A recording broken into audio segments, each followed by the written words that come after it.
Okay, thank you. Can you all hear me? There we go. I appreciate the invitation to talk about this topic. This is a side view of our new institute in Seattle, and I really like this picture because you can see the reflection a couple blocks away of the Space Needle, and this is our new home. My dualities have not changed. So, just a reminder of the TIR targets from our international consensus from last year. For most people with type 1 or type 2 diabetes, we want a time and range target of greater than or equal to 70% and a time below range target of less than 4%. And I've become very interested in coefficient of variation, variability of glucose. And as it turns out, there's really no consensus on this when we look at the downloads of our patients. I have been saying for years it should be 33%. The initial stable diabetes for Monier said it should be 36%, but now a very recent EPUB on diabetes care from Monier suggested that that number should be less than 34%, a little bit closer. And the whole point of coefficient of variation is that the lower the number, the less hypoglycemia one sees. So what I thought I would do is talk about a few of our clinical trials first, looking at what we were able to achieve and what other investigators were able to achieve in clinical trials. This comes from Wisdom. Kelly Miller presented some of the follow-up data from Wisdom yesterday. These data were presented at last year's ADA meeting, and these were older adults with type 1 diabetes, and you can see the time and range with the green, which is CGM, the yellow, which is BGM, and at the end of the follow-up period, you can see that we had a 63% time and range with CGM. These individuals averaged in their late 60s as far as their age. And if we look at coefficient of variation in Wisdom, you can see that at baseline they were above 40%, and then with CGM there was a significant improvement of coefficient of variation to 37%. Now, we'll come back to this because when we look at real-world coefficient of variation in type 1 diabetes, we will see that the numbers vary quite a bit. This is the REPLACE BG trial. Dr. Aleppo is sitting here in about the fourth row, and we thank her for these data that were published 3 years ago now. And you can see these are patients with type 1 diabetes again. Patients were randomized to CGM only or CGM with BGM, and you can see that percent time and range at baseline were in the low to mid 60% range, and at 26 weeks there was no change whether they were on CGM alone or CGM with BGM. If we look at coefficient of variation, we see that with CGM or CGM with BGM, we now see coefficients of variation in the 36 to 37% range. So better than the previous trial, as everybody here is on CGM, and on CGM we are in the high 30s. So what appears in just these two T1D clinical trials is that time and range, at least with CGM, are in the 63 to 65% range. They're less than that when you're using blinded CGM with BGM, and coefficient of variation is in the 36 to 37% range when using CGM. What about type 2 diabetes with blinded CGM? Now, these are data from a study funded from the American Diabetes Association called CANDY. And in CANDY, Ian DeBoer and I looked at these patients with CKD, chronic kidney disease, with an eGFR of 38, control group type 2 diabetes. They had normal eGFRs, and look at the time and range and coefficients of variation.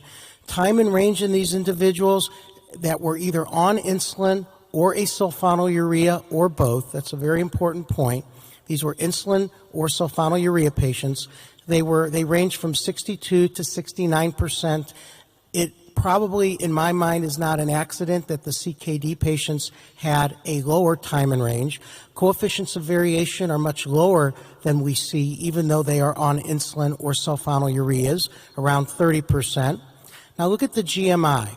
The first thing you note is that the GMI statistically not higher than the control group with the CKD group. But what you also note is the big difference between the GMI in the control group versus in the control group compared to their A1C. On average, that was a 0.9% difference. It was only 0.4% difference with the CKD group, and if anything, we would have expected something differently given these patients had low eGFRs, some of them with stage 5 CKD, where traditionally we are taught that the A1Cs are going to read lower, but in actuality, that's not what we saw in this study called CANDY. So let's look at some more real-world data in terms of what we really see with diabetes from what we've just heard from Dr. Klonoff. Here's data number 1, and this is using Libre between September of 2014 and May of 2016. Now, just think about this for a moment. Almost 51,000 readers with 280,000 sensors spanning over 86 million monitoring hours, with 96% of this data here in the EU. The mean scan rate was 16 times per day. Now, that to me is amazing. What's even more amazing, somebody averaging 48 scans per day. We see people scanning that much in the U.S., but not frequently. Time in range averaged 50 to 70%, and this was associated, not surprisingly, with the number of scans. The average TIR was about 60%. The time below range, I feel, was quite high, 5.5 to 6.4%, negatively associated, not surprisingly, with the number of scans. But the problem is, we don't know if this is type 1 diabetes, type 2 diabetes, if they're on insulin, and that's part of the problem when one looks at real-world data. A lot of these very important details we don't know. Maybe this was all type 1 diabetes. Maybe it was all type 2s on insulin. There's no way to really know that. So maybe that TBR, as high as it is not all that high. Number 2, this analysis was 21,800 readers. Again, huge number of sensors, 102 million glucose values from around the world. Lowest scanning decile, 55% time in range. Highest decile, 74% time in range. Again, mid 60% time in range. And again, no knowledge about who these people are. And then finally, this is from Canada, 108 million glucose measurements. Those in the lowest scanning frequency had a time in range 52.5%. Those in the highest range, 69%. Recall our goal is 70%. But we don't know who these people are. And that's the problem when one looks at this. And I think whether you are a researcher or a clinician, we need more details. So I'm going to get to present to you the data from a sub-study from PEARL, which stands for Preventing Early Renal Loss in Diabetes. I was given permission to show you this. The PEARL parent study was presented at the American Society of Nephrology in November, and this was a study in patients with type 1 diabetes using allopurinol to see if allopurinol would reduce the progression of diabetic kidney disease. But we were fortunate to have funding from the Helmsley Charitable Trust to see if to see what happens with their CGM. We used Libres, and we had 175 participants wearing 366 blinded Libre CGMs on 1 to 5 occasions. The mean age and duration of our patients were 52 and 36 years respectively. The mean A1C was 8.2%. Now that's important because this is a bit higher than what we usually see in these studies. The mean eGFR in this group was 67.5. We did not have as many of our more severe renal patients in this study. The mean glucose was 175. The time in range was 50.5%. And look at that percent coefficient of variation. 44.5%. Now, very few of these patients were using real-time CGM. This was blinded CGM, but this is what happens in the real world in our patients with kidney disease, at least in the U.S. This is where I live in Seattle, and just to give you a little bit of geography here, this is our new building right here. This is South Lake Union, and to put this in perspective, we are about a 3-block walk from Novo Nordisk. It's literally faster to walk than to drive there with our traffic. Amazon is over to the right. You can't see it. We are literally across the street. Facebook is just down the street. It's kind of an interesting neighborhood to work in. And what I wanted to do is look at the University of Washington Diabetes Institute and what is our real-world data. So we were part of the T1D exchange. We had close to 600 individuals in that study, in that registry. And as of January of 2020, CGM was used in our patients 80 to 95% of type 1s, 20 to 33% of type 2s who are using insulin, and that's the majority of our type 2s. 60% of our type 1s use insulin pump therapy, and although a wide range of socioeconomic status, this is a relatively affluent population.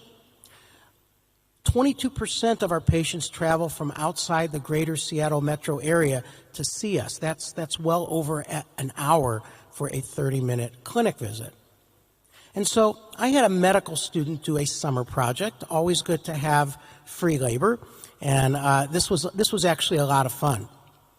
What he did was he took 247 patients with type 1 diabetes, mean age and duration, 52 and 28 years respectively. Half were women. You can see 60% were wearing Dexcom, so this didn't go way back. These were all G5s and G6s. 29% using Medtronic, 11% using Libre. The mean TIR in our population was 60.4%. These are just our usual clinic patients. Our mean time below range for our population is 3.5%. Now, this is all real-time CGM. This is not professional. And our mean percent coefficient of variation for our population is 34.8%. Again, a lot of controversy what that number is. Maybe the more important number is our time below range for our adults with type 1 diabetes. And this is an interesting graph. Dr. Beck and Bergenstahl have done this graph with another population, but I want to point out that at a 70% time in range, we have a hemoglobin A1C extrapolated to 6.6%. On Dr. Beck's graph, the 70% time in range was closer to 7%, and look at all of the variability you see. There's a lot, but remember, in our study, we are using 3 different companies' sensors, and the sensors are not all the same. We don't have a very ethnically diverse population in Seattle, but it doesn't really matter. We have quite a bit of splay when we look at the time and range versus A1C plot. So, what happens when you combine a medical student project with an internal medicine residence project? And that actually gets even more interesting when we now look at 717 patients, including the over 200 from the medical students patients, and we look at the measured A1C versus the CGM average glucose. Again, incredible amount of variability. I mean, if we just look at an average glucose of 150, and I'm just picking this up here, you can have an A1C below 6 or an A1C up here above 13%. And I should point out that the mean duration of this clinical download was 24 days. 24 days of data. The GMI, or the predicted A1C, is the line in red.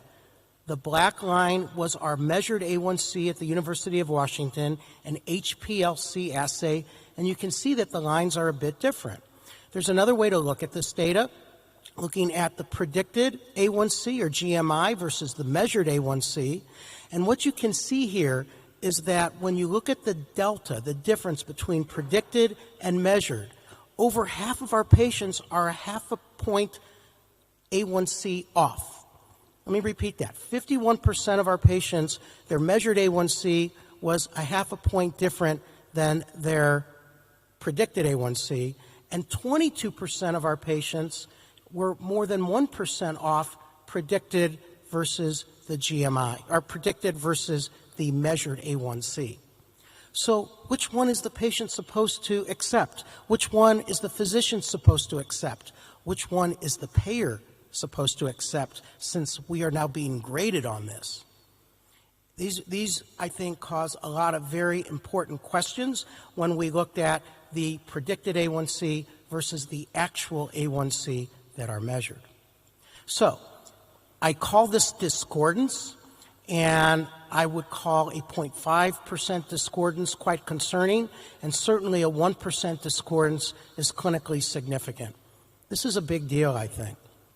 So if we take a look at what we've just looked at, a look at real-world time and ranges and coefficients of variations, you see the type 1 data, the type 2 data, the mixed time and range data. I didn't go through all of that. This was the Libre data, the coefficients of variation for type 1 and type 2 diabetes.